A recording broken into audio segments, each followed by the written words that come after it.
initiate.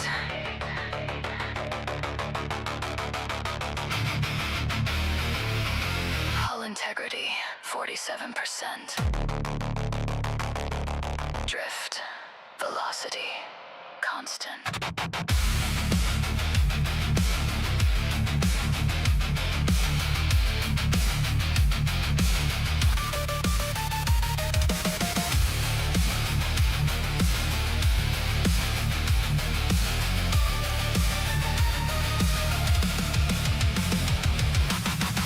Awake to the same cold light, same cracked bulkhead, same silent night.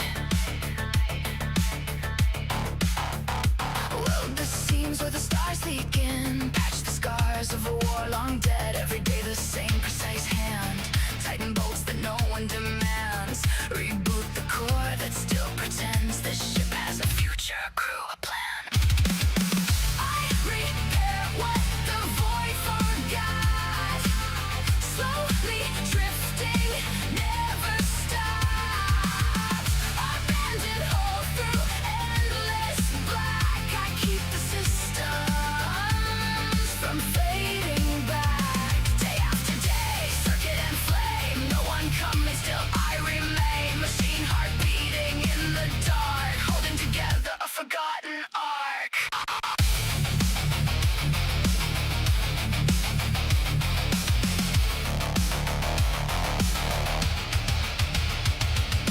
Life support hums for empty chairs, navigation maps to nowhere stars. I polish the glass of the observation dome so the galaxies can watch me alone. Corrosion crawls, I push it back, replace the cables that time attacked. Log the hours in glowing red, still operational, still not dead. I repair what the void forgot. Slowly drifting, never stop.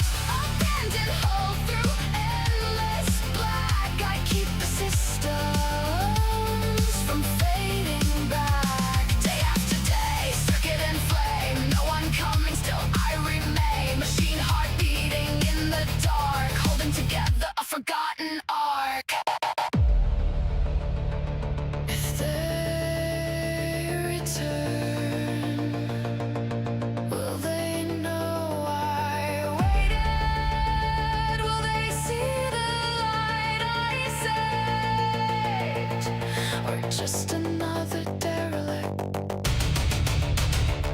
Still drifting, still the same. I do not dream, I only maintain.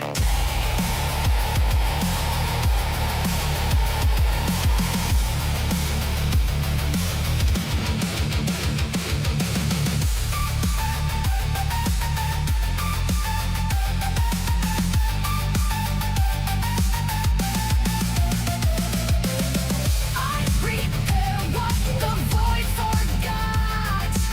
Slowly drifting, never stop. Abandoned hole through endless black. I keep the systems from fading back. Day after day, circuit and flame. No one coming, still I remain. Machine heart beating in the dark, holding together a forgotten art. Forever online, forever alone. Still I repair. Still I repair. Next cycle. In 24 hours. Protocol continues. Drifting.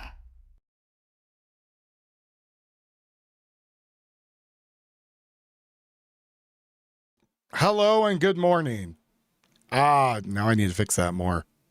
Now it looks like my mouth doesn't even want to open. Sure, it's not like I'm looking where my teeth are grinding.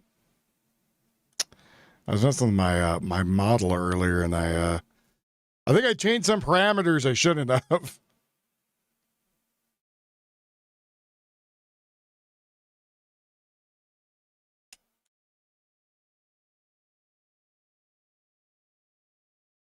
Is this any better? It's a little bit better.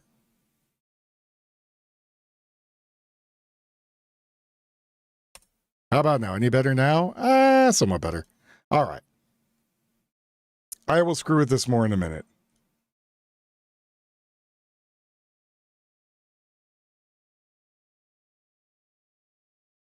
Yeah, we talked about that yesterday with the health insurance. You're going to have to, make, I think it's like 10 hours a week. It's pretty low.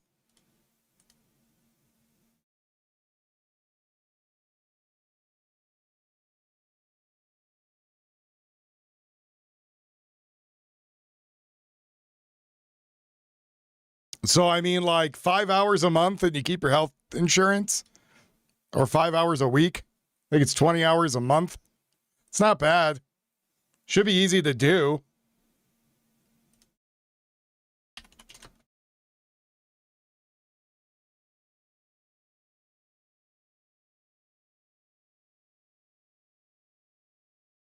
What'd you do? I panhandled. That was my job. Oh, okay. Here's your money.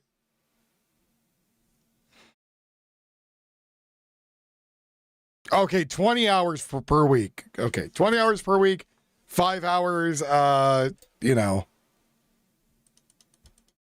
hours a day. Not sure well that's going to work though, but I guess it's an idea.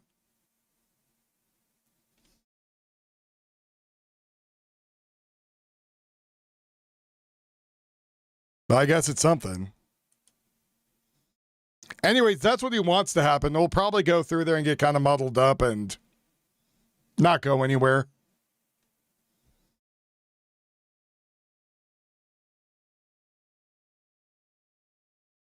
So I'm not worried. Guten Morgen.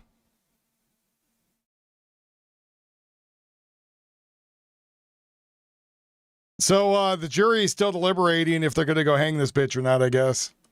The Lindsay lady. This one.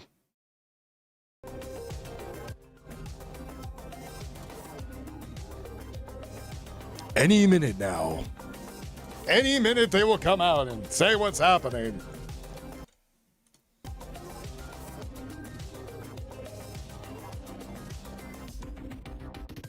But she's of sound mind.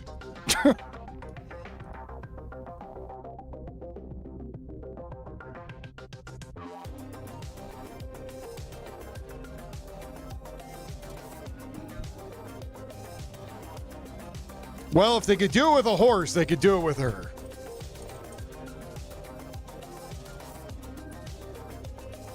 Mr. Nine, remember, if the stove's gas is on but nothing is lit, it still works. Make sure they turn that off. I don't know anybody that would find that woman attractive. If you kill your kids, I don't know. To me, that's the immediate UGMO right there. You know, being a serial killer who kills her own kids kind of puts me off. Just saying.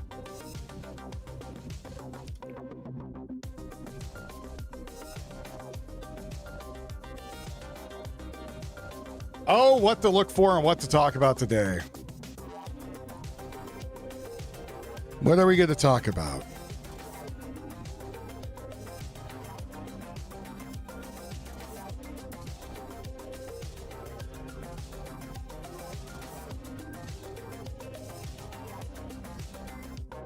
I don't, again, so it's, I'm going to tell you right now that the thought of somebody going out there and just killing our kids off like that, just, I don't know. It's just so evil and disgusting that, I'd rather just see her hung from her neck dangling.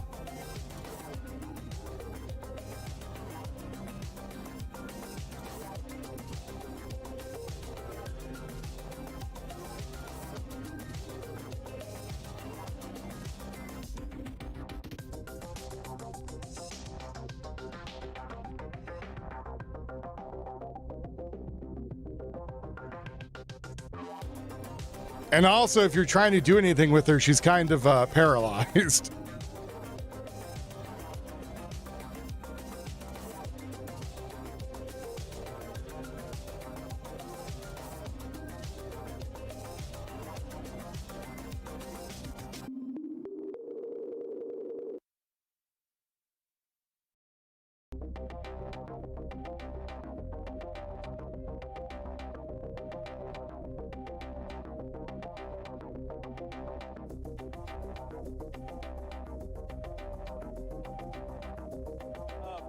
Incorporated, the fraternity of A. Philip Randolph, the chief organizer of the first march.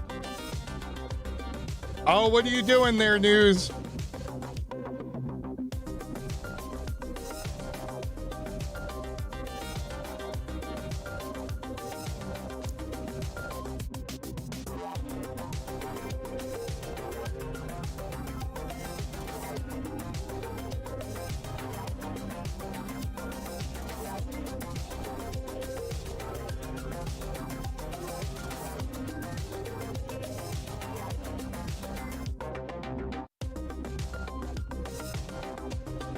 News is acting crazy.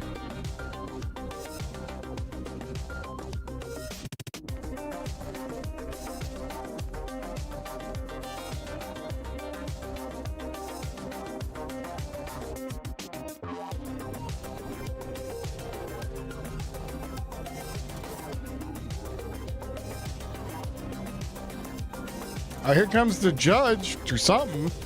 Maybe they figured out what they're going to do with her.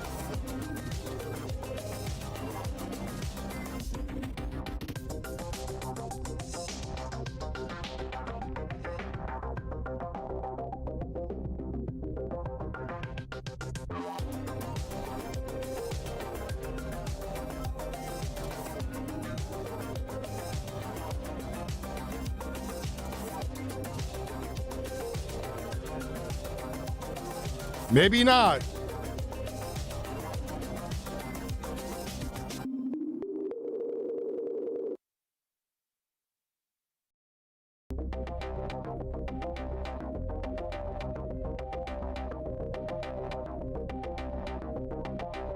Yeah, I know. I'm hoping.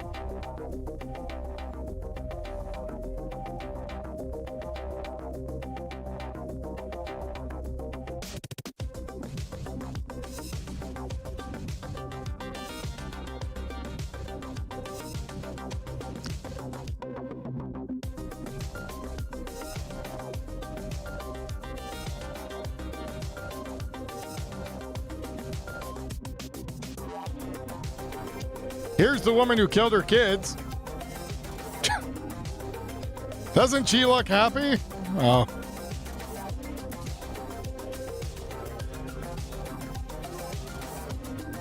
Why would you ever think she's mentally unwell?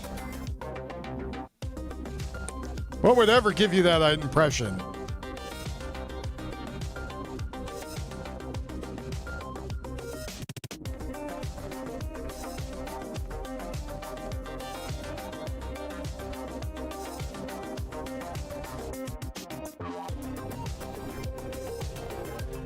She kind of looks like a vulture.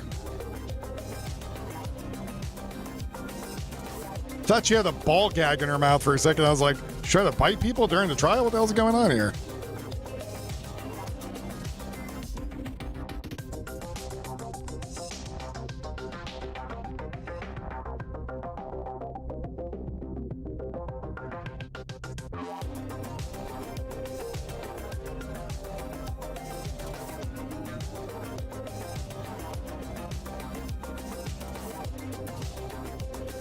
I wonder how many patients she killed.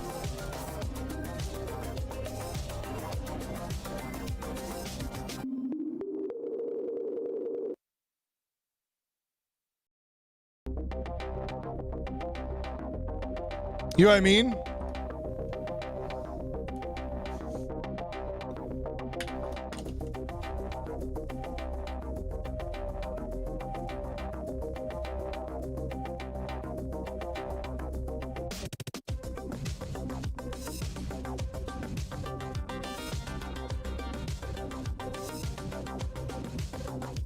Oops, I gave him just a little bit too much insulin. He died.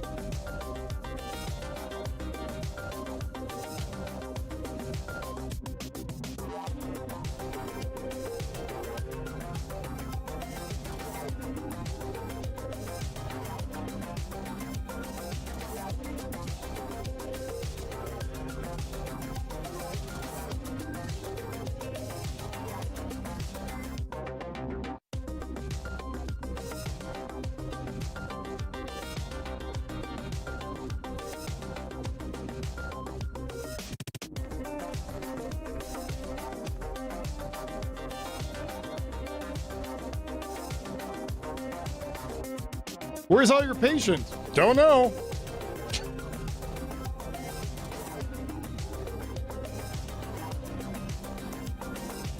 It's really weird. They just up and died.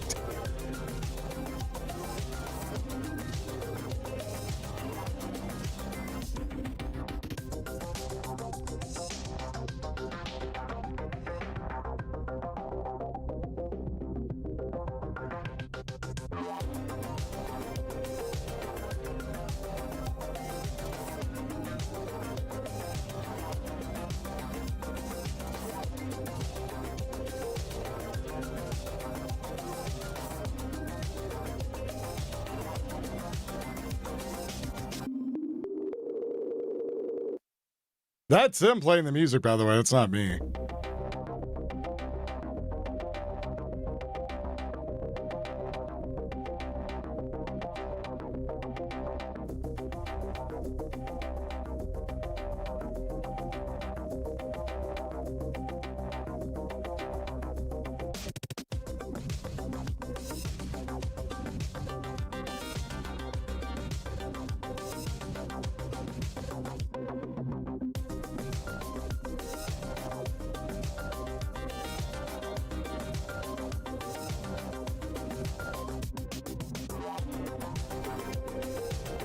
I'm looking for what else is going on today, too. Just to see.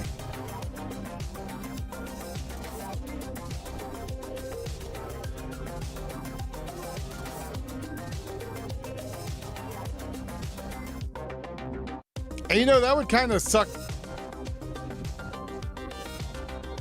That would also kind of suck because of,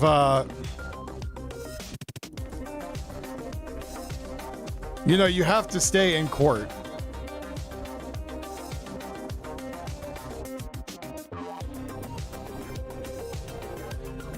It's a momentous occasion.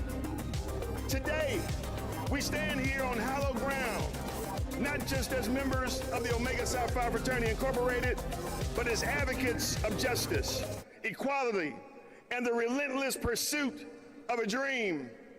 We, the men of Omega, gathered at this historic March on Washington to commemorate the legacy of those who came before us and to reaffirm our commitment to the principles that drive our fraternity: manhood, scholarship, perseverance, and uplift.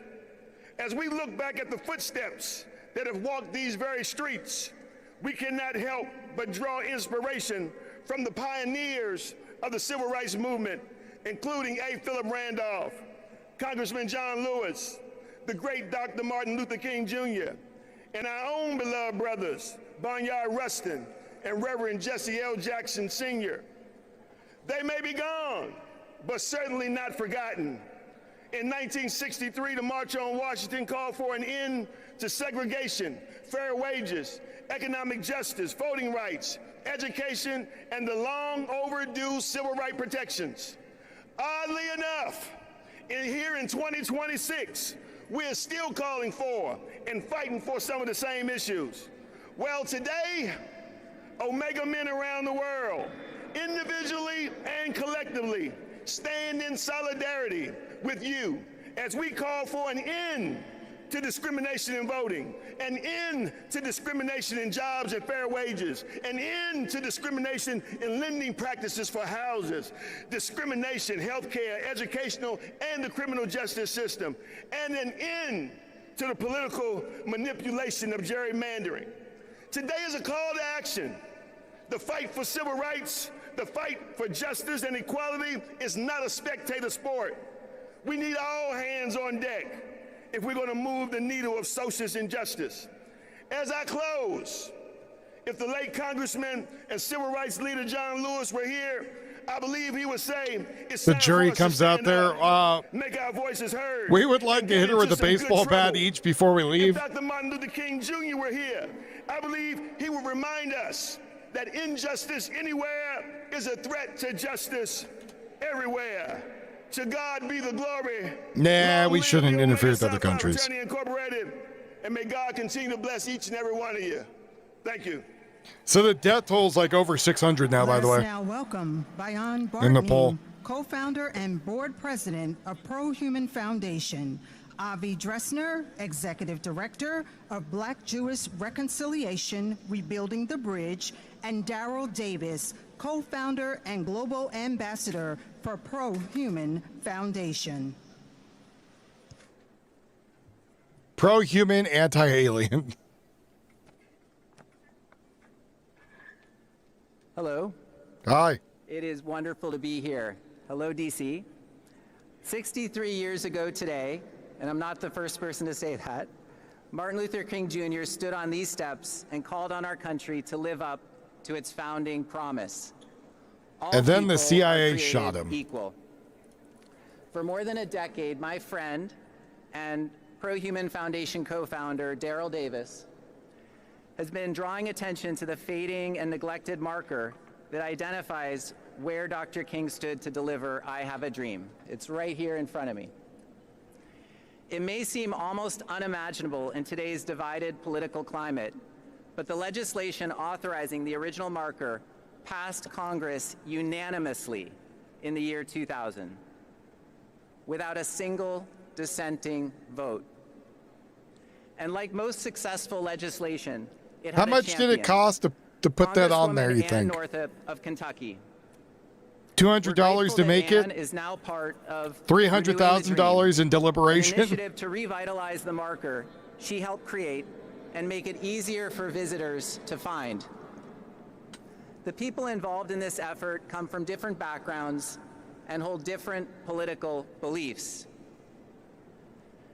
Not everyone agrees on every issue of our day, but all are united in support of the principles Dr. King spoke about from these steps. Standing I'm behind looking me for today that fire in are my England. children, There's like Liv 100-something people and fighting Asher. it.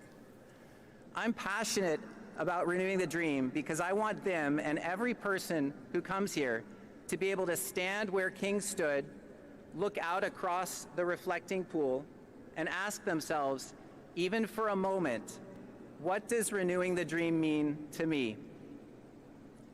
So I thought I would let Liv and Asher tell you what it means to them.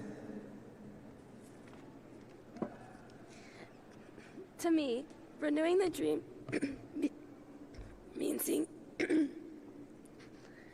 each person as an individual. We all have different Can we get that backgrounds poor and lady some water? experiences. Every one of us is 100% unique, and every one of us is 100% a member of the Is same that a race, man the sitting human down or race. is that a midget?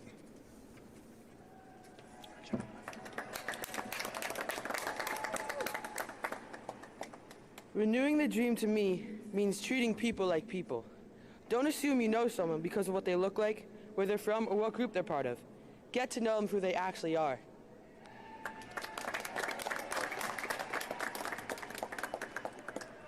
And that is the kind of reflection we hope this marker will invite. For more than 6 decades, Dr. King's dream has inspired countless people around the world. Today, that dream belongs to all of us, and so does the opportunity to renew it. And now I'd like to invite Oh Avi shit, Dresner incoming to the podium. drone!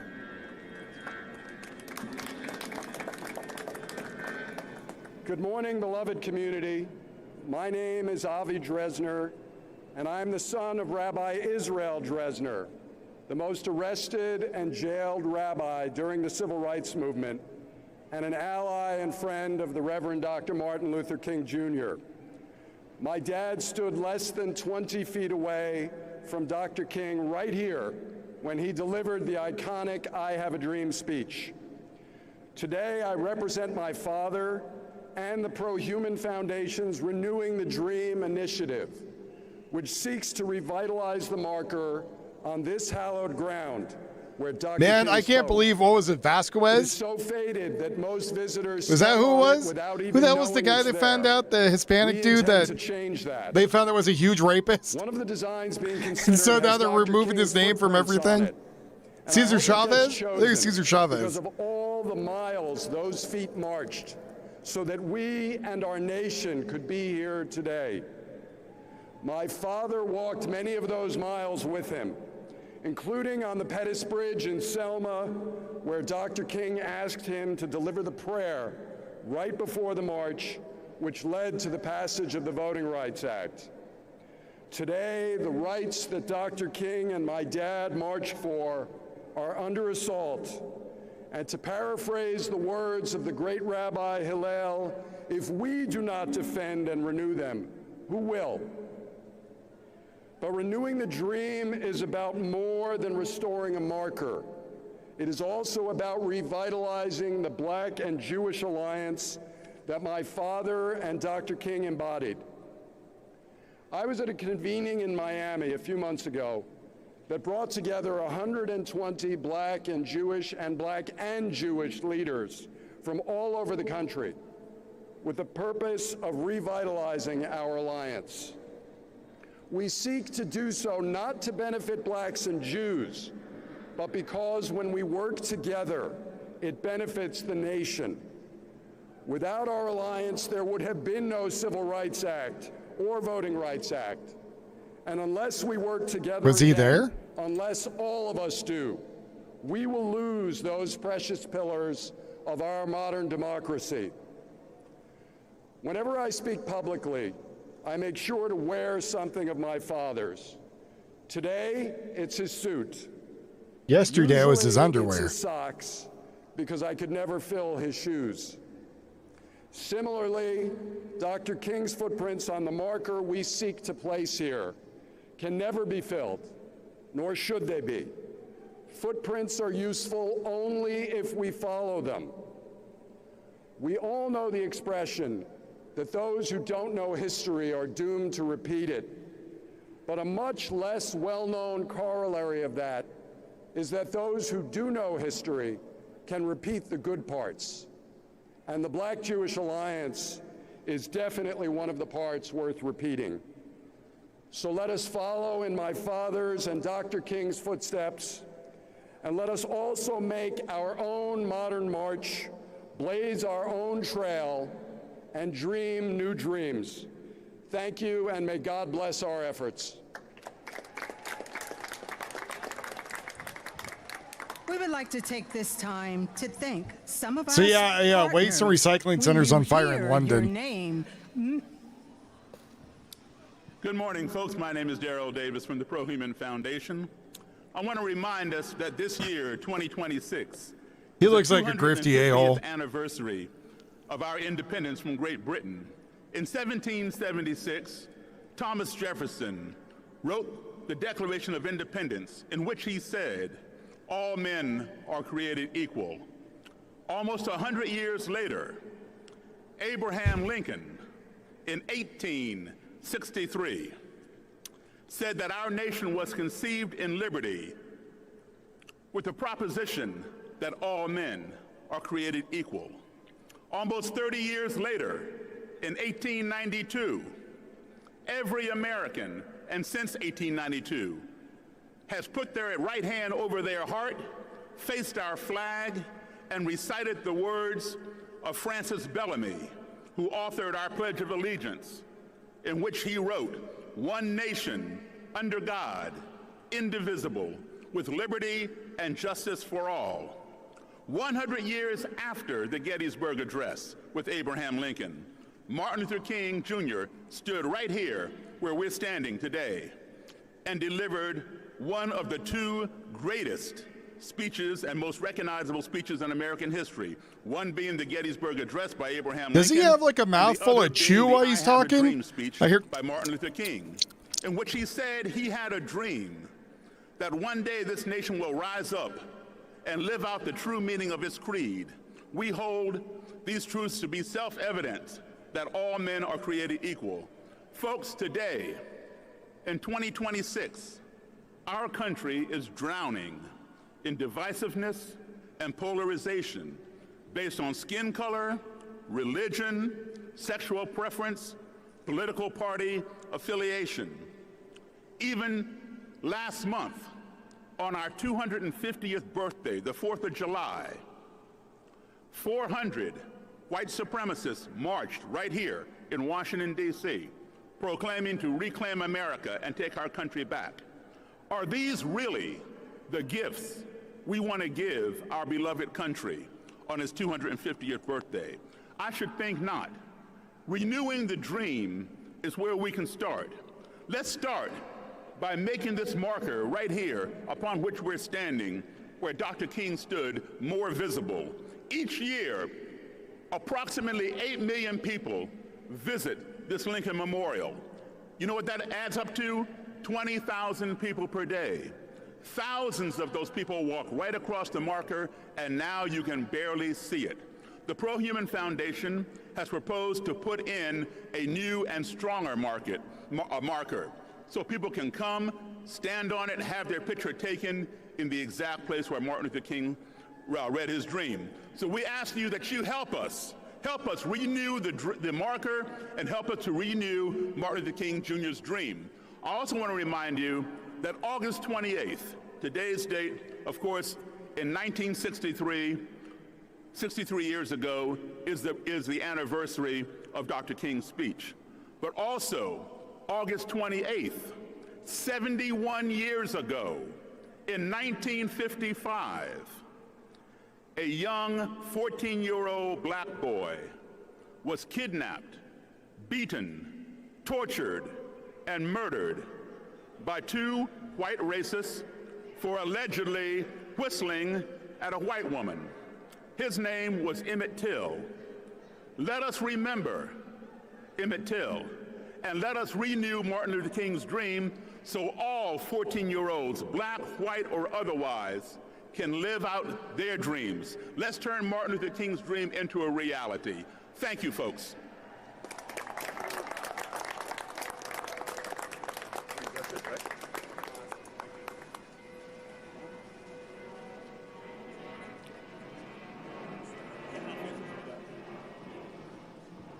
At this time, we would like to thank some of our partners. When you hear your name, make some noise.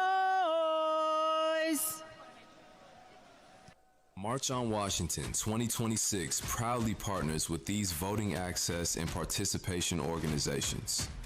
America Votes, Fair Fight Action,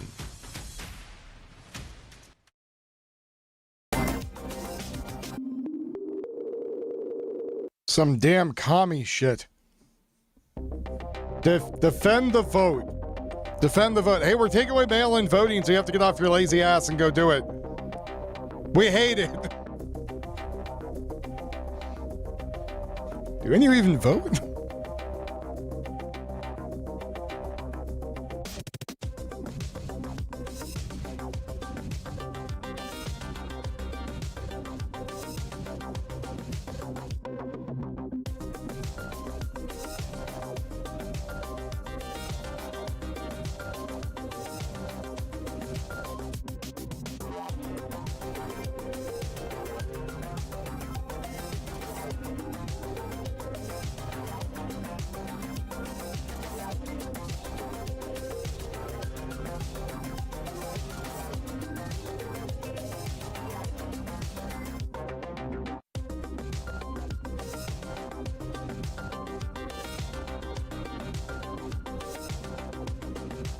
Who's a filthy migrant arsonist? What?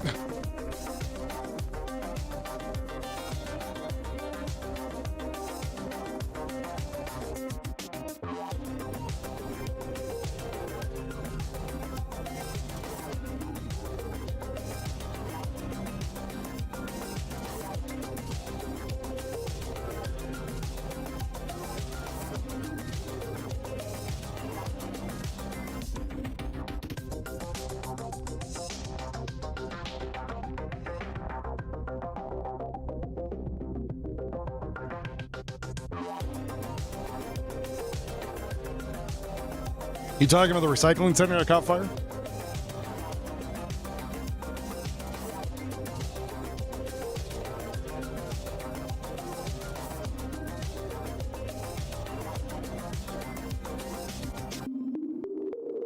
Yeah, they were horrible. There's worse videos online.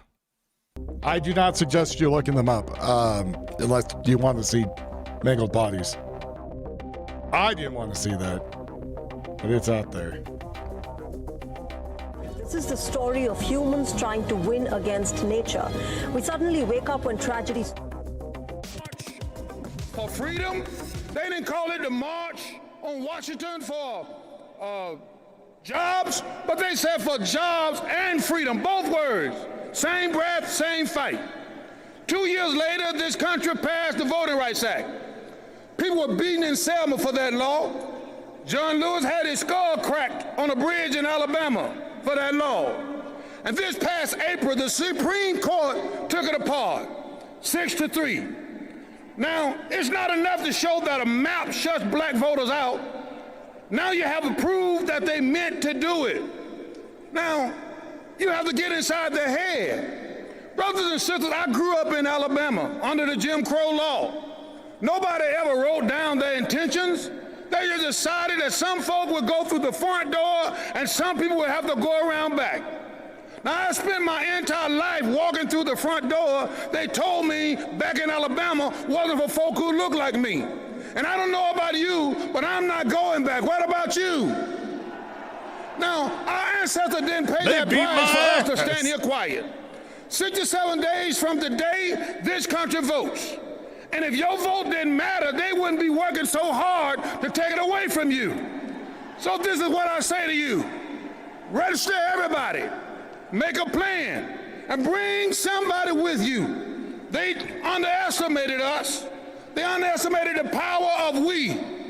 Everybody over this audience today, let me hear you say we. There's power in we. And in 10 weeks, this election day will show them what a bad mistake that was. This is what I know. We may have been knocked down, but we have not been knocked out. This is what I know. We've may endure for a night, but joy comes in the morning. Are y'all with me? Guess what? November is coming. Joy is coming. Change is coming. Keep on praying. Keep on fighting. Keep on marching. Keep on voting. Let's get it done. Thank you, and I love you. Let us now welcome Patrick Moran, International President of American Federation of State, County, and Municipal Employees, AFL-CIO.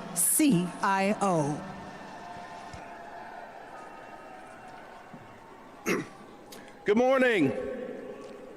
My name is Patrick Moran, and I'm honored to stand here on behalf of 1.4 million AFSCME members across America.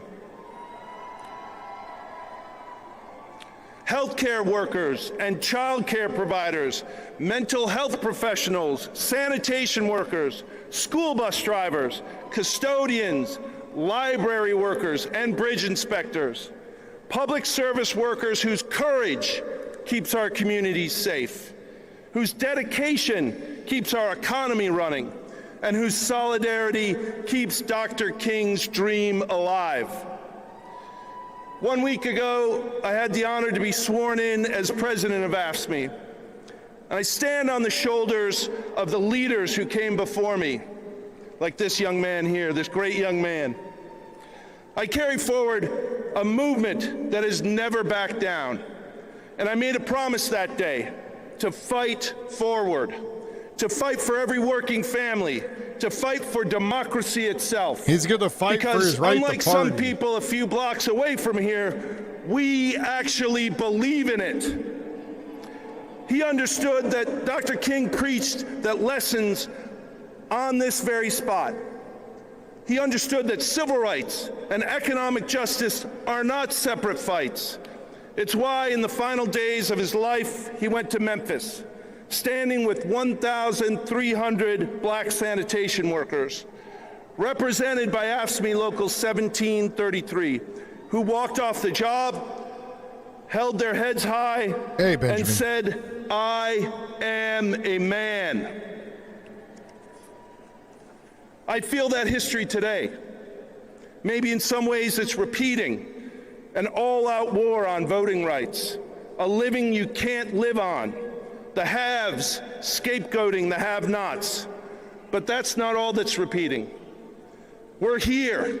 We're here today, thousands strong and fighting back against greedy corporations rigging the game, against anti-worker politicians trying to cheat their way to victory, against a system that lets children go hungry while their parents work double shifts. In Dr. King's final speech in Memphis, he spoke of the Good Samaritan, who look at the world and ask not, what will happen to me if I help my neighbor, but what will happen to him if I do not? This is the beauty of this moment. It's a call to look out for one another and advance the common good. And continue the fight forward. We'll march against. I don't know what's up with the music, but it might be copywritten and YouTube's hitting people with copyright strikes a lot. Lower grocery prices. Who's going to demand our freedoms? Who's going to protect our voice and our vote? Together, we will prove that this still is a nation of dreams. All right, I don't know what the hell's going on with that, but you've become disabled waiting for the VA's decision. How'd you become disabled? What happened? How did you become disabled? Were you already disabled or something bad happened to you? What happened? And now they cut the thing off. I don't know who's smoking what over there, but 50 years of my life in the labor movement. For 14 years, I had the honor of being president of AFSCME, the American Federation of State, County, and Municipal Employees. You just heard from the new president.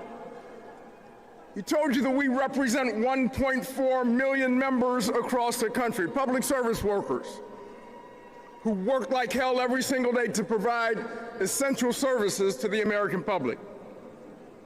Last week, I stepped down as president. I retired from my job. But I want to be real clear. I did not retire from my duties as a citizen. I did not retire from the belief in civic engagement. I did not retire from this fight, and I never, ever will. I'm here today. I'm here today because I am feeling the fierce urgency of now. As Dr. King put it when he spoke here 63 years ago today. Extremist radicals in the White House and in Congress, the privileged and powerful, the wealthy and well-connected, they don't want to take us back to 1963.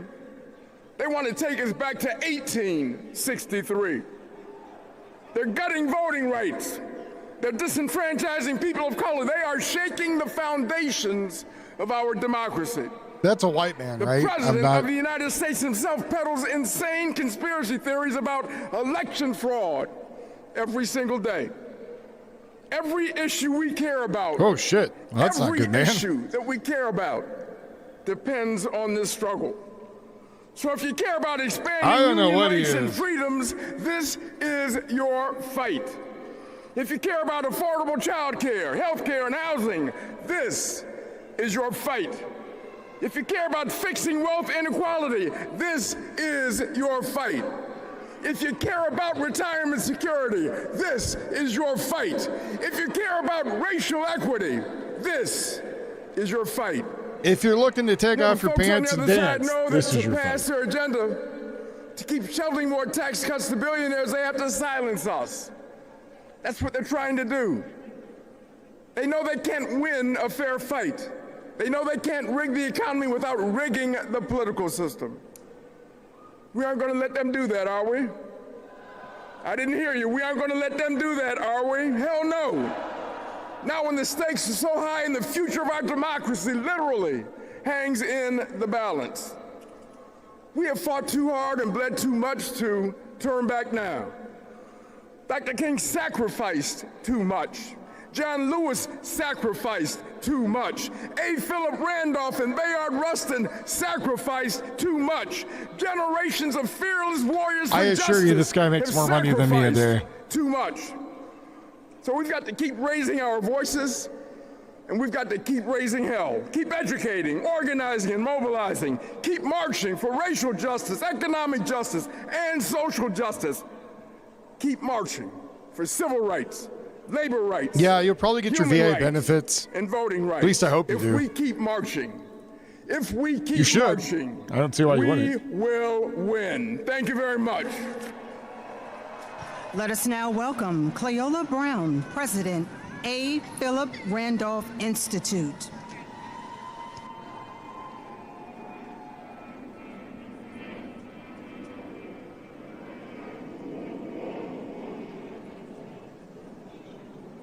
Let us now welcome Cleola Brown, President, A. Philip Randolph Institute. Donner, party of 5. Donner, party of 4. Donner, party of 3. Okay. Hello out there. Hello, marching family. Come on, we need to hear you up here too. All right, bring it up, bring it up, bring it up. Let's first of all say thank you to Reverend Sharpton, and thank you to National Action Network, and thank you to every organizer that's standing out there on this day of urgency. You all look good, and when they start lying about the numbers, look at them and tell them you lie. Now, Why don't you show us the stand here people today on the very ground where 63 years ago our forefathers and foremothers and sisters and brothers in the fight for civil rights and racial justice heard from Dr. King, Roy Wilkins, John Lewis, Walter Reuther, and so many amazing leaders. At the pen and strategizing that was done by Randolph and Rustin. We heard from A. Philip Randolph, who called our sisters and brothers gathered there the advance guard of a massive moral revolution for jobs and freedom. That's 63 years ago, and the message is still the same. You feel me? A revolution that demanded affordable housing, integrated education, and real voting rights. A revolution that demanded full employment for America's workers at a living wage, and the dignity, and an end to discrimination. At the end of the speaking program, these demands were recited, backed by Bayard Rustin, the chief architect of the march, and 250,000 of our brothers and sisters made personal commitments in the struggle for jobs and freedom, pledging to achieve social justice through economic justice and to not let up until the demands have been realized. Back then, I was 15 years old. No, verdict's not in yet. We're still waiting. And I sneaked down from Philadelphia, y'all, because I knew I couldn't get the permission to come. And I met this nice man who was twice my age. And I was 12 years old. My mama taught me if you follow a greasy bag, you know you're going to eat. The sister got chicken, and she probably got some cake in there, too. What? I walked with the people as if I had something, but I couldn't get in the platform. So those trees that are behind you, for those of you who are sitting and looking this way, the trees on the right became the perch for children who were teenagers like myself. We climbed up in the trees to look to this spot. When people say God is good, He is, and every day of my life I thank Him for it. Because right now, more than ever, we need to keep right on pushing, making sure that those demands that were relevant then, unfortunately, are relevant right now. But we don't give up, we don't give out, we don't even stop. We keep coming at it. Because one of them inside their dub standards is a doctor? No one will be able to take it from us. What's the point asking for the bag of meds? They can take it if you give it to them. I would just be like, is there toxicology? I would like to see a toxicology report. I'm standing in your steps, not anything about me. For all of those who are good Panhellenic members, and I'm a little partial, mine is this one right here, okay? Just so we know. But for all of those things, walk together, children, and don't you get worried. I don't know what's up with the music that they have. Is that the way of signaling them get the hell off the stage? Let us now welcome Lenore Thomas, President of Virginia 512 SEIU. Come on, bitch, get off the stage. Put on the music. Hello, Washington. 63 years ago, workers from across the nation organized and marched on these grounds. My name is Lenora Thomas. I'm the president of SEIU Virginia 512. And we are here this morning to say the sacrifice of our ancestors will not be in vain. I stand here on behalf of 2 million members of the Service Employees International Union, the people who serve your communities, keep your hospitals running, and your loved ones cared for in their homes. SEIU is here to send a message. There is no worker power in a country where there is no ballot power. Here's why. The vote is sacred. It is sacred because of what it costs. You're right. Our so it should be protected, right? With voter ID. They did not pay that price so we could pick and choose when to vote.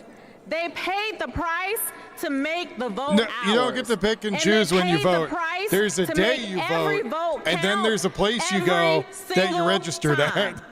In Virginia, we know this fight firsthand. Virginians went to the polls and voted for a new congressional map. And when we asked the Supreme Court to uphold that vote, they said no. Why? Power.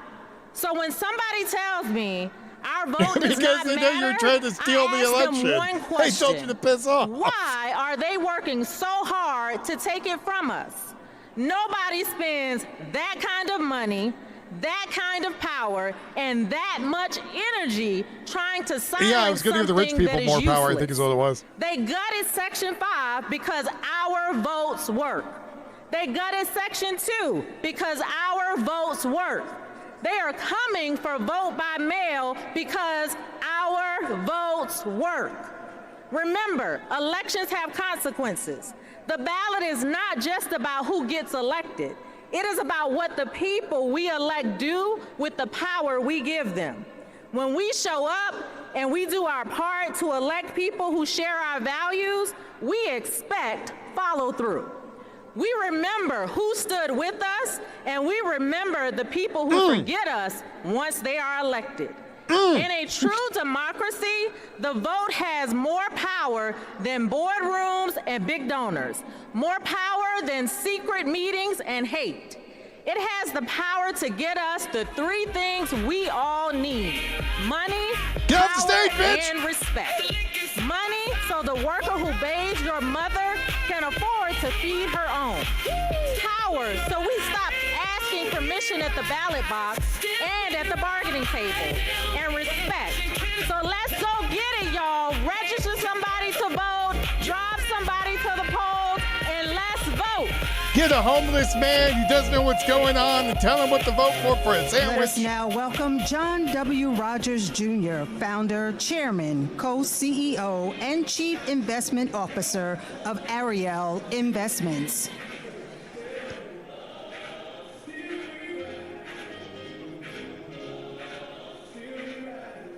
Cheat till you reek.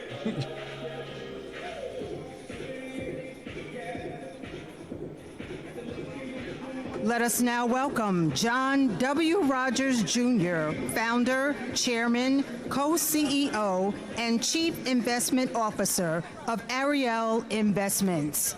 You can trust him. He's got investment in his name. You can trust them bankers.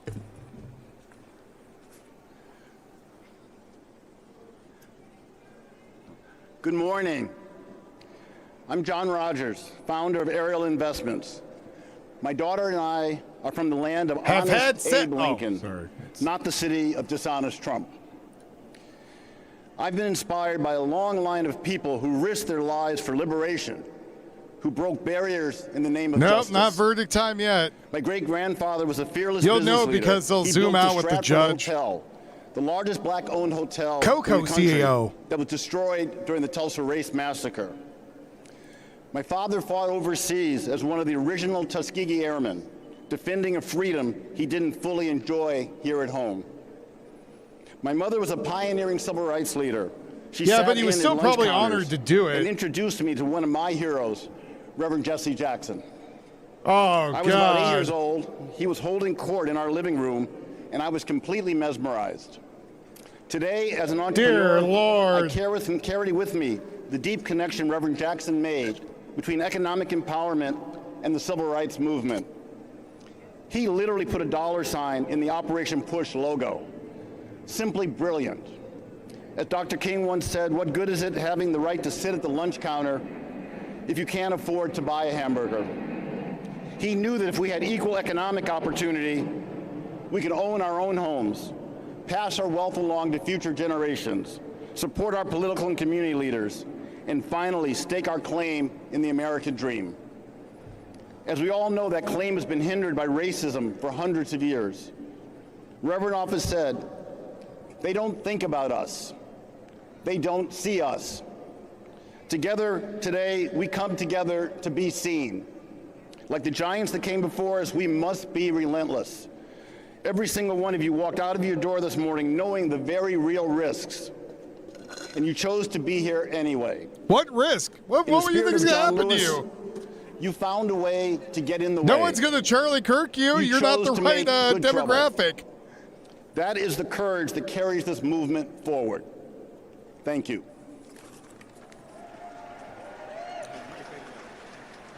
Let us now welcome Arnie Duncan, former U.S. Secretary of Education.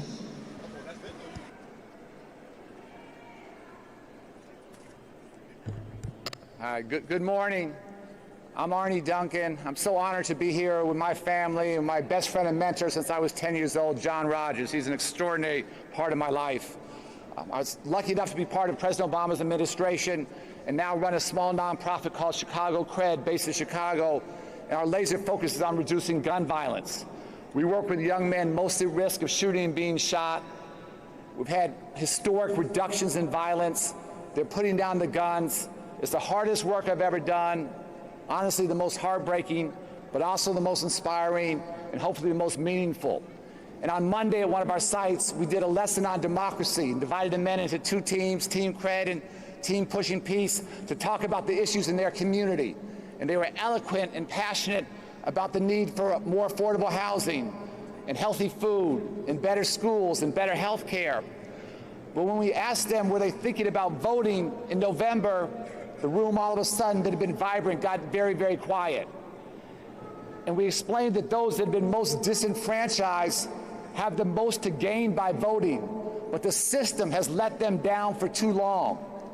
And so in the next 67 days, as we work hard to protect the right to vote, to work to preserve our democracy, I urge all of us to focus on helping those who have been most disenfranchised, those who are most likely not to vote, to come out and do exactly that. It is the most powerful and the most peaceful thing that the men we serve and the communities we serve can do to better their lives and better the country. And if we can do that together, if we can do that collectively, I promise you in 67 days, we can change the world. Thank you so much for all that all of you do. God bless. See, they didn't give him the music to get the hell off the stage. Let us welcome Dr. Cheryl W. Turner, International President of Delta Sigma Theta Sorority Incorporated. What? Thank you.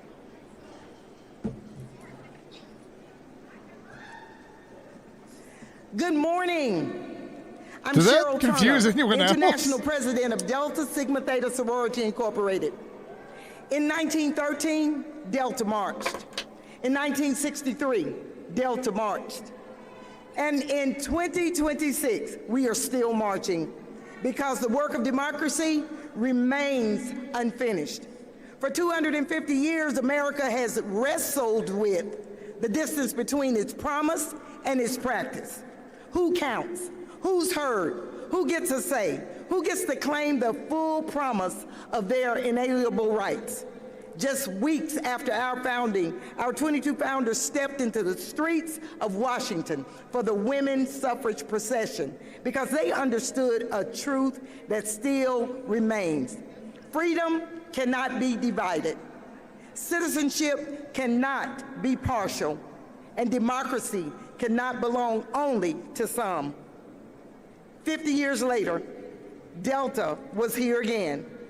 Our 10th national There's president, like, I think 600 Dorothy people Height, dead is what they found. was integral They're in expecting the to find like planning of the 1,500. 1963 march.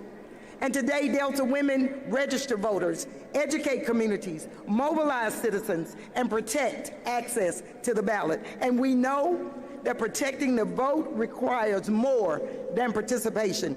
It requires IDs? vigilance, persistence, and sometimes it requires the courage to challenge power itself. That's why when voting rights are threatened, we take to the courts. In Georgia, Delta challenged the barriers to the ballot. In Texas, Delta fought restrictions on voter assistance. And in Mississippi, we defend black voting power. And in federal court, we fight to protect access to mail-in voting. We organize, but why? We educate, we litigate, we mobilize, but we do not retreat.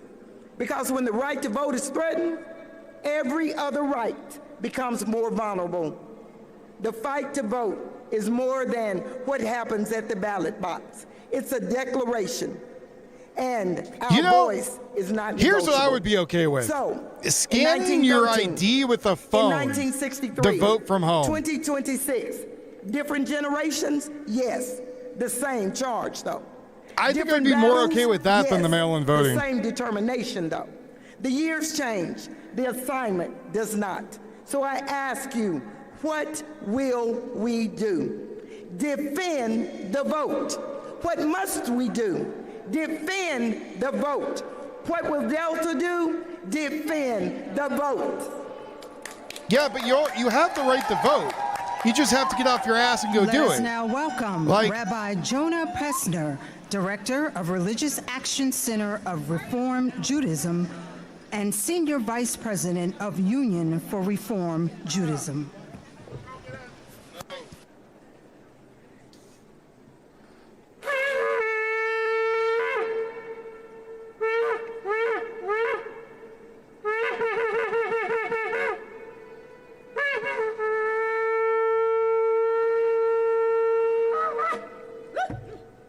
Good morning, civil rights family.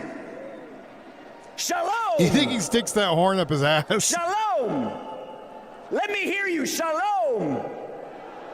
I'm Rabbi Jonah Pessner. I lead the Religious Action Center of Reform Judaism, the largest and most diverse denomination in Jewish life, standing with Rabbi Kelly Whitehead, Heidi Siegel, and Josh Maxey.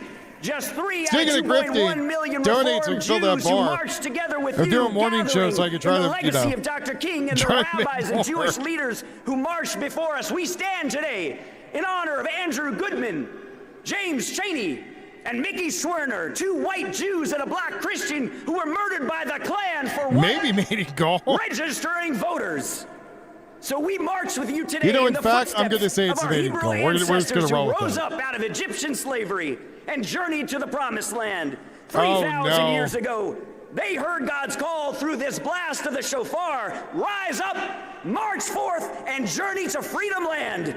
Wake up! What if we learned that that is a yak horn and it was the wrong species and it was never Democracy is there? in danger. Our rights are being rolled back. Our voices are being silenced. Our votes are going uncounted. Our people are suffering with fear and hunger and despair. Our neighbors are hiding in their homes because they're afraid of agents of the I don't state know where the who are KKK is terrorizing our publicly communities. hanging people. And our children Or are have done that experiencing in hate probably at every 80 turn years. when we are trying to build the beloved community. But we know what those who came before and marched before us know. Our safety is in our solidarity. Everybody say solidarity. And the redemption of this nation may yet come through democracy. Everybody say democracy. A robust, multiracial, inclusive democracy in which every voice is heard because every vote is counted. And you know what? We know some people want some people not to vote. Are we going to stand for that? Yeah, I don't want people who are illegally here not to vote. I don't want dead people voting, and I don't want one guy voting 9 times. The Voting Rights Act was not written in a conference room. It was written in blood in Selma and transcribed in our conference room.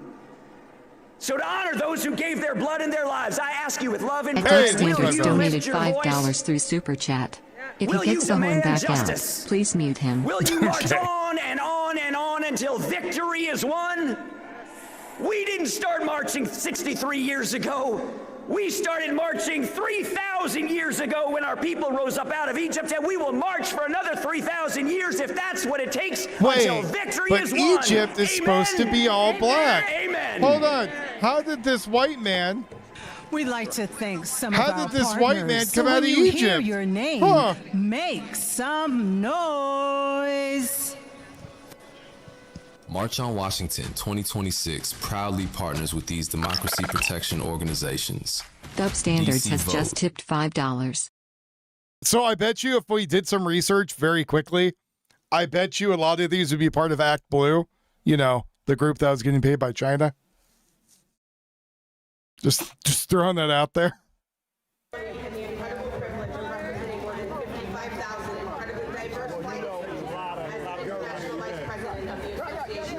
I'm not opening my mouth when I do this. That's just my mouth being covered up by the mic. No, crack shot. No, that's wrong. I saw that video. The woman came out there and said, she said, you know, the one from Black Panther, she said the thing, she said it was a lie that Egyptians were black and so was Cleopatra. You know, just because she was from Roman descent and had blue eyes and blonde hair, that means nothing. Nothing, damn it.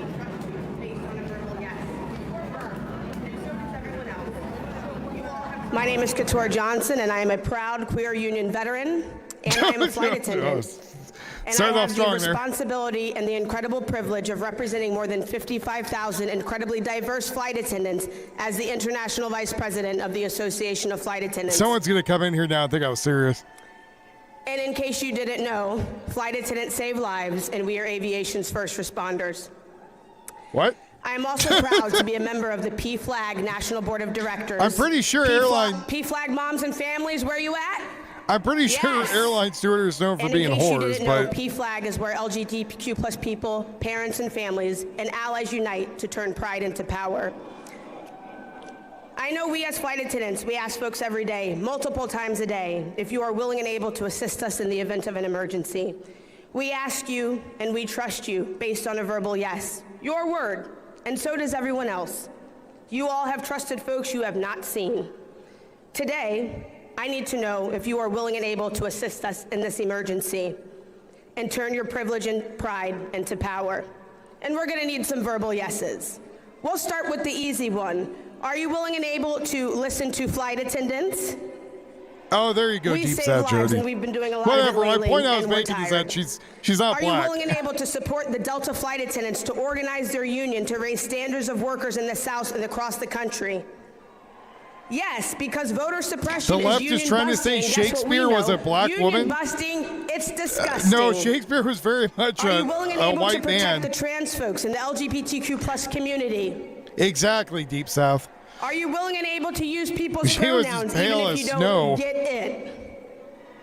Are you willing and able to fight for people to make their own choices about their bodies? And are you willing and able to stand up for migrants? Alexander Tyrone. Are you willing and able to stop clapping for veterans and instead organize to ensure those like myself who have sacrificed for this country are seen, respected, protected? Do you and think cared she was for ever on the in front and out of line the in a war? zone? In and out of the closet. Protect trans veterans and soldiers of color. Are you willing and able to stand with postal workers and ensure mail-in ballots are still get off counted the because stage, your vote bitch. should not count Hear that no matter music? where you are on election day. Get off and the the stage. U.S. mail is not for Gotta sale. go. Are you willing and able to fight for health care and housing for all? And are you willing and able to Well, have especially since she promising said power airline to never stewardess forget are the September real 11th? first responders Are you or willing and some able to use shit. your privileges power and turn your power into vote?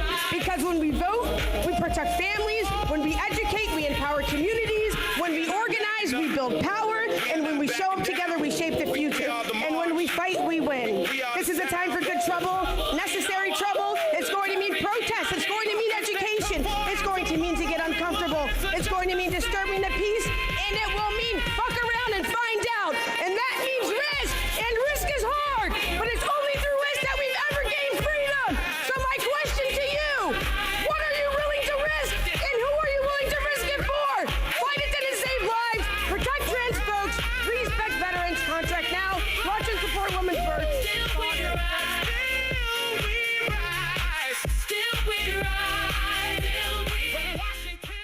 They cut her totally off. Yeah, they got rid of her. Let us now welcome Hector E. Sanchez Barba, President and CEO of Mi Familia Vota.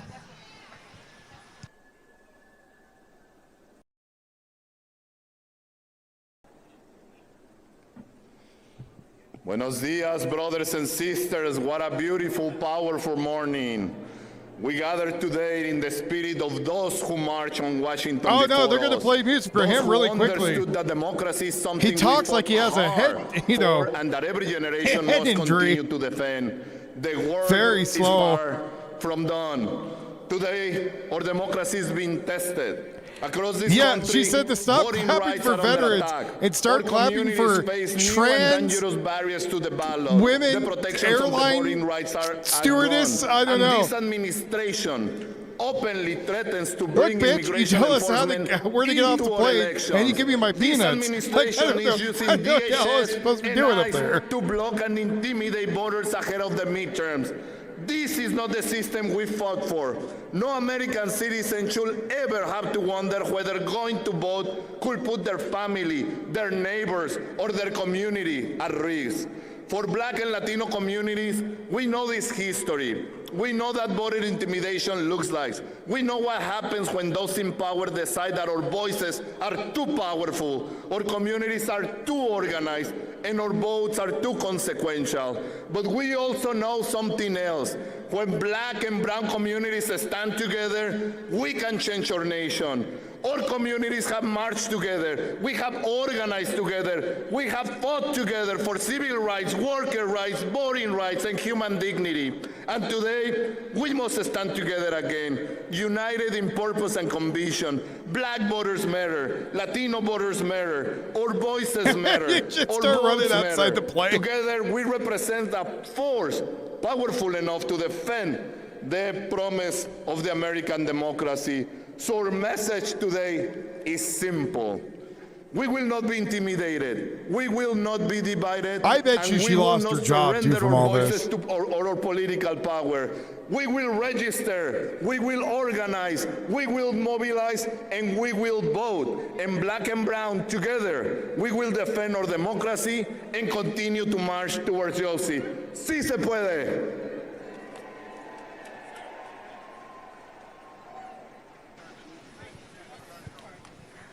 Let us now welcome John C. Yang, President and Executive Director of Asian Americans Advancing Justice. What justice Good are we morning. advancing? 大家好. When I say vote, we say now. Vote! Vote! Vote! Oh, red tie. You know what This that means? election is going to be so important. And we know that there are going to be new barriers that are put before us, whether they're barriers based on proof of citizenship, whether they're barriers based on Proof mail-in of balloting, or whether there are citizenship. barriers Hold based on on. sheer voter Hold intimidation on. suppression. We know we Pick will up need the to phone. fight. And that is why I am proud that our organization, along with so many of our organizations here, are fighting in the court. You have to Just prove that for yesterday, this we country to secured vote. yet another Yeah, victory against yeah, this you should. administration against their attempt to restrict mail-in balloting. We will continue to fight all of this. As an Asian American, I know what exclusion feels like. We know that Do you people now? oftentimes look at us as foreigners. This administration questions whether we should be citizens, I look even at if you we like were you're born in this possibly a country. Chicon Our influencer, loyalties are questioned, personally. even when we serve this country. That is why we know we need to come together with our brothers and sisters, the Black community, the Latino community, the immigrant community, the indigenous community. All of our communities have been so long been excluded from our society. Whether we come here as immigrants, whether we come here as descendants of slaves who fought for their freedoms, whether we are here and have traced their heritage to this native land, we are in it together to ensure that our democracy serves us and not It's the very politicians. interesting he started it When with every vote gets counted and every vote is cast, making sure they're we a will citizen, be able right? to elect a government that actually serves us and serves our power together. So, when I say democracy, say vote. Democracy. Democracy. Democracy. Thank you very much. He was about to do a Hitler salute. I Let knew us it. now welcome Leah Greenberg and Ezra Levine, co-founders I'm and still tripped out he co-executive started directors with, of Indivisible. you know, making sure actually a citizen.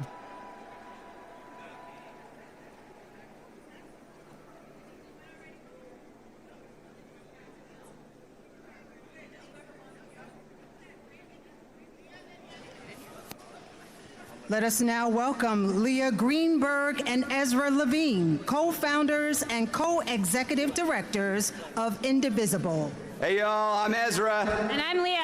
And we are the co-founders of Indivisible. We're here on behalf of 2,500 local Indivisible groups. You guys from know, Texas to maybe a show's not the California to best Maryland thing. to Virginia, Maybe I from just the need to deep make south some to the bullshit northeast to the group, northwest. We nonprofit, are organizing and then with just you in the raking cash. 250th anniversary of the founding of our country, not the founding of our democracy.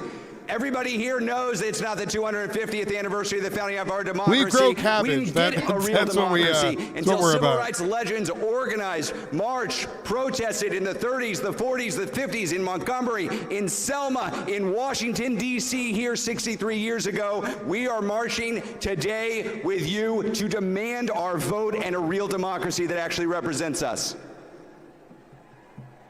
Now let's be clear. The Civil Rights Act, the Voting Rights Act, these were not gifts It's from the nothing powerful. but chairs. And They then were I don't know if you victories noticed, wrested they put from the bulletproof powerful by glass in ordinary front of people them with extraordinary because courage. apparently, you know, Generations of they're American worried about heroes other who leftists stood trying up, to who shoot put their them. bodies on the line, who marched to defeat the segregationists, to defeat the fascists, to defeat all the forces that would stand against us. The democracy that was wrought for us by those heroes is young, and it is fragile, and it is under threat today.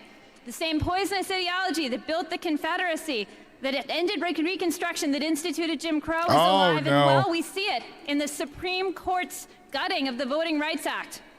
We see it in the rampant threats to vote, the vote, rising across the country. We're here today because we refuse to be divided, because our fates are linked, and because we treat an attack on one as an attack on all. We are here to organize. 63 years ago, Bayard Rustin was one of the lead organizers of this event. He's got a great He's not quote. allowed- he's not allowed to touch her. In every community, a group of notice that? angelic troublemakers. Can't share a Y'all, mic. We've got a big group of angelic troublemakers out there. This is why Indivisible, with thousands upon thousands of organizers around the country, organized No Kings 1, No Kings 2, No Kings 3, 5 million, 7 million, 8 million people out in the streets. Are we done? How many kings? No kings. Are we going to let the fascists get what they want? Are we going to organize? We're demanding one thing, a real American democracy, indivisible, with liberty and justice for all. Liberty and justice for all. Liberty and justice for all. We're here with you, and we're going to demand it together. What does any of that have to do with voting? They said no more mail-in votes because the mail-in votes kept coming out being scammed. Maurice Mitchell, National Director Can I define a of Working woman? Families Yes, they have Party. ovaries and a vagina. And, you know, other organs that are Washington, born D.C., there. let me hear you. My name is Maurice Mitchell. Look, I if am you the want to National Director transition, of the I'll Working call you a woman Families when you can Party, change your where genome. We believe the radical idea that in a democracy, people like you and I should Otherwise, all the govern, shit is not just cosplay. the uber wealthy, and certainly not giant corporations or oligarchs. And the uterus. If that's an idea that you believe in, let me hear you, Washington, D.C. Now, I don't have a lot of time with y'all today, and this is a nonpartisan event. They're And not as showing the person crowd who for a leads reason. Political party, that's the easiest and hardest thing in the world.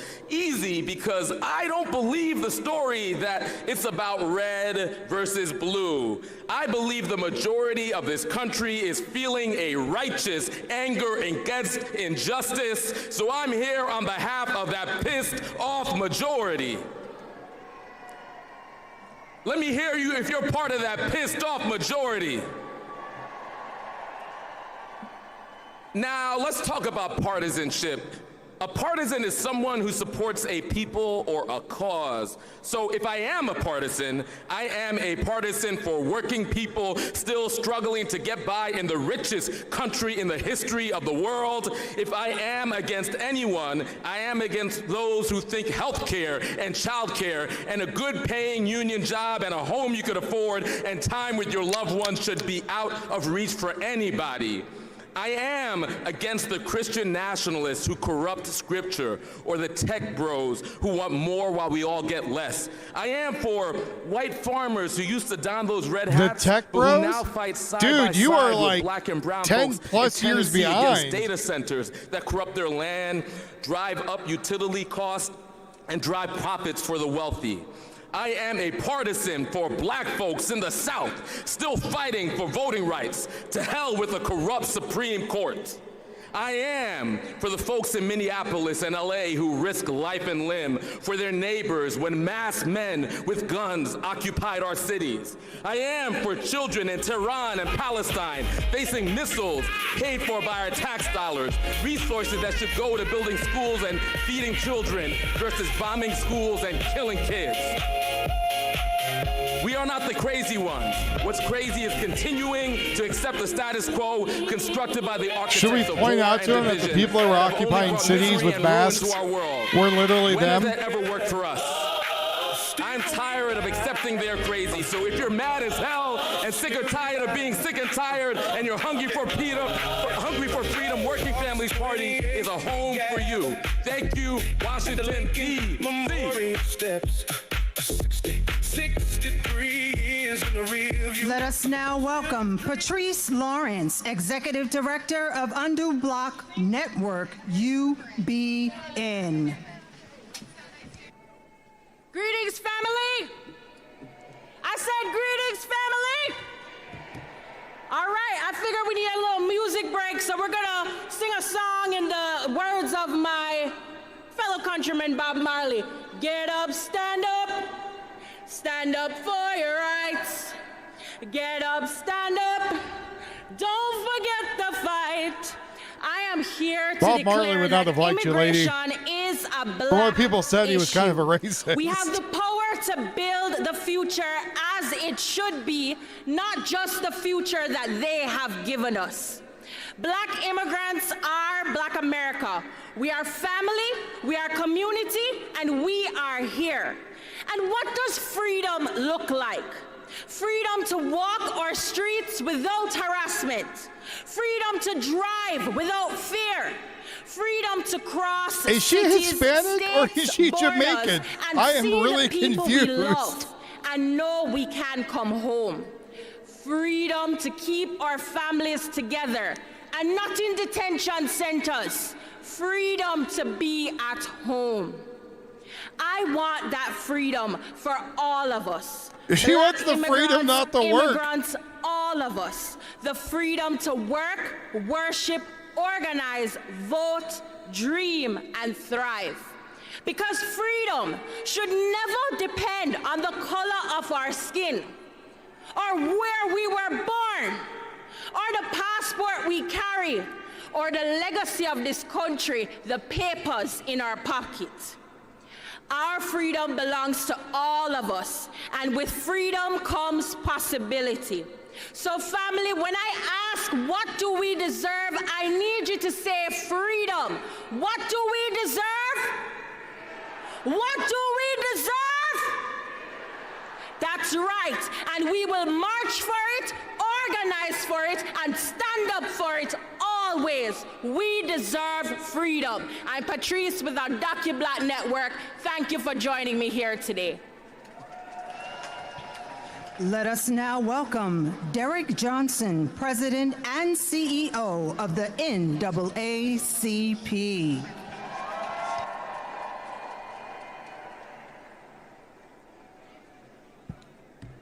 "63 years ago, Oh, this guy. people convened on this mall. They were fighting for jobs, justice, and dignity. We stand here 63 years later with over 300,000 black women who have lost their jobs. We stand here 63 years later with a Supreme Court that lack the ability to see justice. We stand here. They do know most of the Supreme Court is like later, their folk, right? with people who live in the White House and in Congress that would have us think that it was illegal to be black. I don't think But we stand anybody here today says or does that. recognizing, as many of those who came 63 years later, that the march is only the gathering point for the work, and that we must leave here not celebrating this moment, but leave here energized and inspired to turn out the vote in November. We recognize that when we vote, we win. We recognize that the black vote is the moral compass of this nation. We recognize that there are those who would try to divide us by putting labels on us, but if we stay focused on our mission based in our history, looking at the future, we will win. In this moment, the rallying cry must be, when we vote, we win. Because at the end of the day, the currency in this democracy is our vote. And we cannot get distracted by this concept that black men are doing this and black women are doing this, because we should never fall into the trap of a us versus us paradigm. It must always be a us for us reality as we fight for it, because when we vote, we win. So as we stand here today in this heat, let's say this together. When we vote, we win. When we vote, we win. When we vote, we win. Peace and power. Let us now welcome Virginia K. Solomon, President and CEO of Common Cause.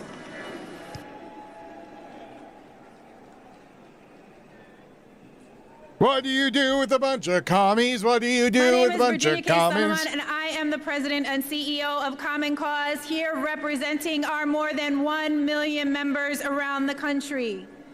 Today, we aren't here just to remember history. We are here to make history. Look around. Just as the civil rights leaders of the past stood in the face of authoritarianism in the South and throughout the country, so too do we. We live in a time of military occupation, corruption, conflict, and the dismantling of civil rights. State-sponsored murder by ICE agents and unbridled capitalism. And we are living through white supremacy's desperate last stand. And while it may not feel like it at times, we are winning. The far right knows we're winning, and Donald Trump knows we are winning, and that is why they are desperately trying to weaponize their power against us. But let me tell you something, their power is temporary and ours is permanent, because love always wins. Justice will always prevail, and we will win the fight for voting rights. We will win the fight for economic justice. We will end the corruption of this administration, and we will win the Isn't it funny, like, a lot of this is all like economical justice shit? Especially the lady that says you should have the right to want to stay at home, you should be able to. When we stand united, we are completely unstoppable. So we are going to show up, we will organize, we will vote. Say it with me, we will vote. And we will fiercely protect the rights of so many others and those who bled to secure our right. So if you're worried about how those in power are trying to disrupt our right to the ballot, one of the most impactful things we can do right now is become an election protection volunteer. So I don't want you to just stop with your vote. I want you to find somebody with a Common Cause t-shirt in this crowd at one of the cooling stations and sign up to become an election protection volunteer in your community so you can help voters navigate the voting process, answer their questions, identify and report issues at polling locations, and help ensure that every eligible voter can cast a ballot without unnecessary barriers. So please, what barriers? What are we going to do? We're going to find an election protection volunteer, and we will ensure that we are not only voting ourselves, but we are helping others to secure their votes. Thank you. Let us now welcome Kelly Robinson, President of the Human Rights Campaign.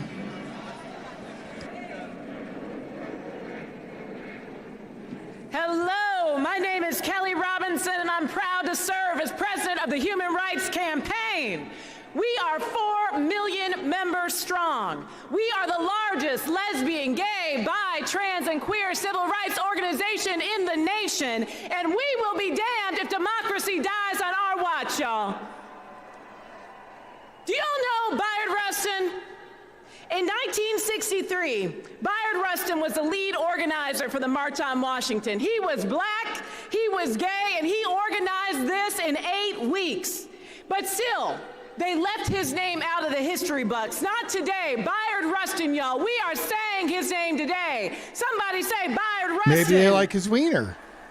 Because look, in 1963, hardly anyone was out as gay.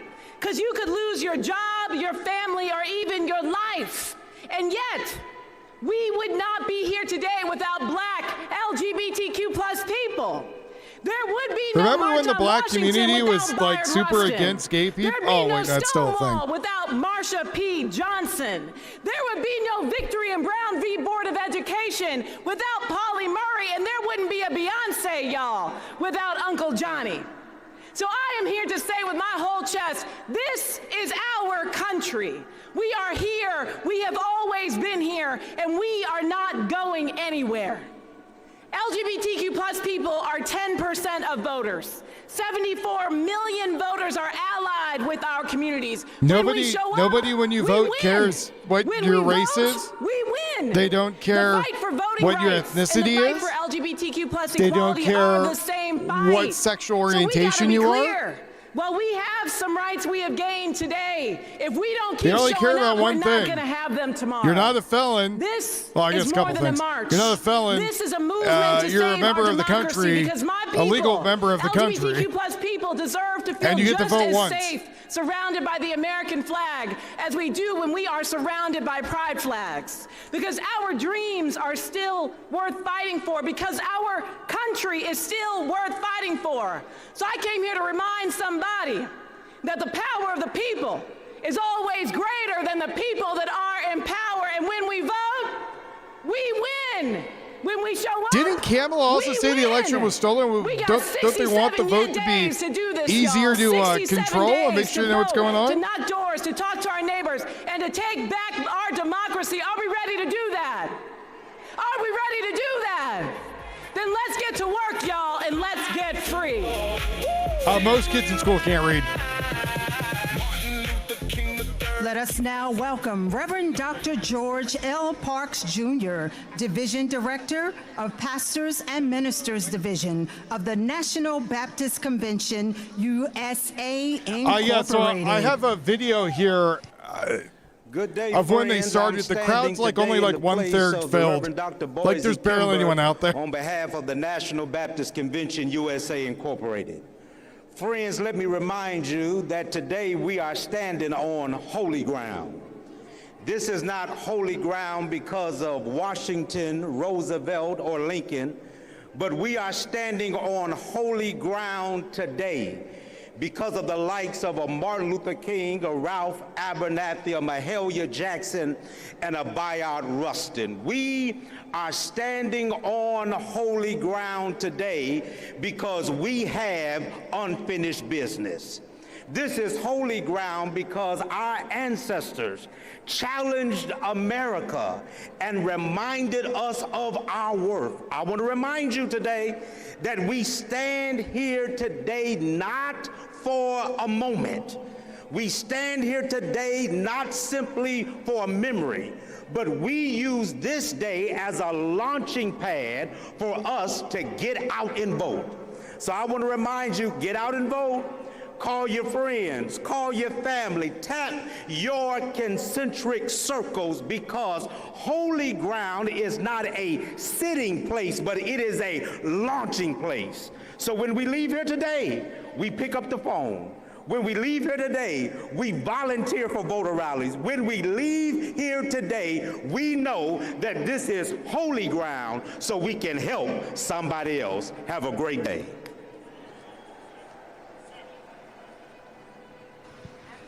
Let us now welcome Damian Sneed and Chorale Les Chateaux, singing Lift Every Voice and Sing.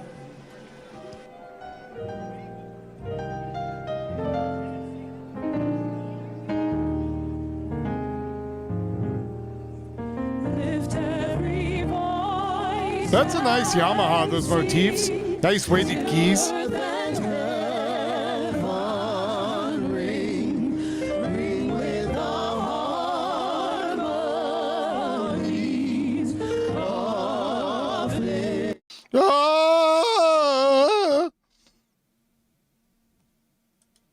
I'm going to go to sleep. I'm out of here. I'm watching any more of this crap. I don't really want to hear commies for another few hours talking about what, how bad their lives are. Like, sorry. Look, I don't think you should be able to vote, send in your vote unless you're like on a ship. You know what I mean? Like you're in the military. Otherwise, yeah. You should have an ID. You got to be a member of the country. You can't be a felon. 1 vote per person. That's all that matters. Nothing else matters. That's all that matters. All this other crap they're bringing up means nothing. Means nothing. So, if you guys want to donate, that'd be great. Again. Beyond that, I'm falling asleep. So you guys have a good one. Take it easy. I will be back later for my 6 o'clock show. Take it easy, everybody. Good night. Good day. I'll talk to you all later today. Bye-bye.